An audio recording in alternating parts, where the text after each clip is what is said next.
Salpak ko yung dulo na yan. Yung takip sa ano, harapan sa tambol. Tinaw mo plasing, tinaw mo na plasing. Akin na muna.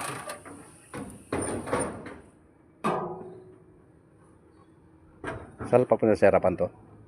Para matakpan yung sirang tambol. Yan.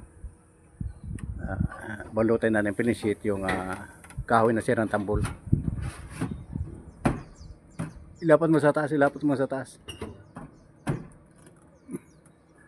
Sige, barinan mo.